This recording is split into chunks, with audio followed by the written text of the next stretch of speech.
Now, back in 1986, Honda launched the VFR. It was a 750 then. Since then, it's gone through quite a few changes, but during that time, it's become the genre for the definitive sports tourer. Now, some say it's a bland old man's bike simply because it lacks shell suit colours and gaudy graphics. But I ask you, when did you last see a Ferrari with gaudy graphics?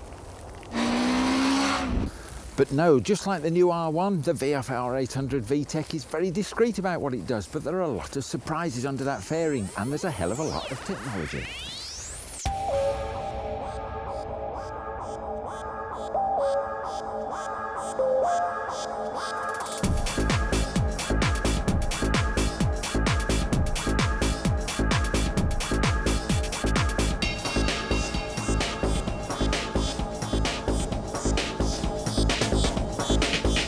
Now first, that VTEC business. It's not totally new technology because Honda use it in their Accord cars, BMW use it and Porsche use it, but it's the first time on a bike. So what does it all mean?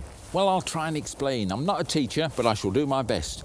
Now, all bike engines, they're all built for maximum performance. So you're familiar with the terms 4-valve cylinder heads and all the rest of it. This is no different. A V4, 4-valve cylinder head, 16 valves altogether. But if you just think of one cylinder with its 4 valves in, what Honda have done, they just opened 2, one inlet and one exhaust at low engine speeds. This gives much better breathing, better fuel consumption, more efficiency.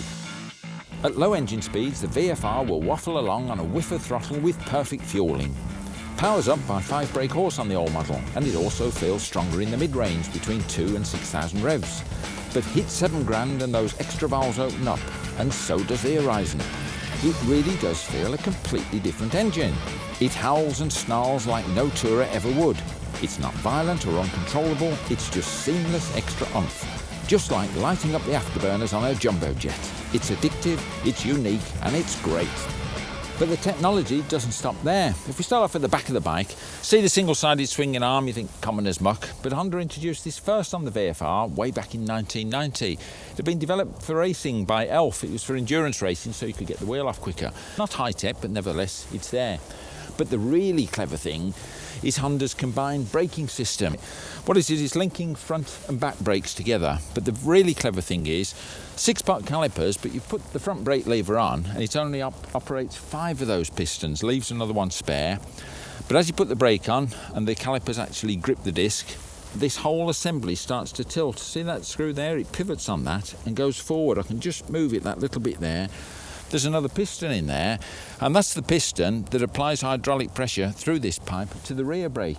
So there's 3 pistons on the rear brake, and this one brings one of those on. So very clever. But it's on the road that all this technology comes to life. That wonderful engine blends a smooth 4 with V-twin grunt that not only gives you a nice sound and an even better feel, it also gives it stonking low-down power to catapult you off the line or slingshot you out of corners. Meanwhile, the braking is so controlled it has to be experienced to be believed. This one hasn't got ABS fitted, but in effect it has, because try as I might, I certainly couldn't lock up the back wheel.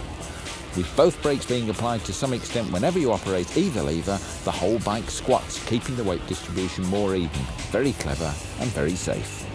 Talking about safety, look at this lot. You get 4 headlights on when you're on main beam. Absolutely fantastic. And these mirrors too, these are really good. There's no vibration on these at all. And something else, down here on this dash panel, got a full display here, really neat. There you got your engine temperature. You can change that over, and there's the air temperature. Coming over onto this other side, you've got your ordinary speedo display, your odometer, and then 2 trip counters on there, and you've got your fuel gauge and you've got your clock. Also down there you can see HISS. It spells HISS, but it also means Honda's ignition security system. And it's very clever because in that key there's actually a chip in there and there's a sensor in the headstock. And it's no point just having a key cut because that's not going to do you any good at all. It won't start the bike unless the sensor actually recognises that this key belongs to this bike. So it's a very good security system there. Nice big tank, and you will have seen on some of the earlier shots I've got my magnetic tank bag on there, my favourite, goes everywhere with me like a woman's handbag.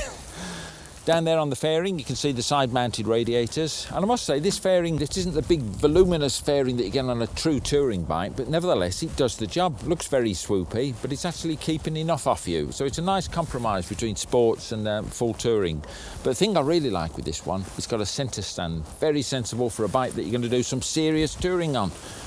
So it's easy to heave up as well. You've even got a nice grab over this side. There we go. And that allows us to look around the amazing exhaust. Sweep up the top, just Ducati style, you've seen it all before, but they've got this funny triangular shape at the back, really distinctive. You're not going to mix this bike up with anything else.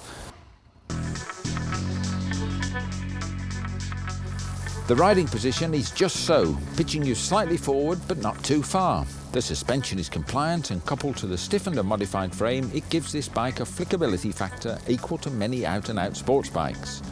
Strangely for this day and age, the weight is up 5 kilos at 213, but that doesn't make it heavy, just totally planted. Now, if ever there was a bike for all reasons, this has got to be it. ABS will cost you an extra £500, but at £8,475 on the road, you already get a hell of a lot of tech for your money.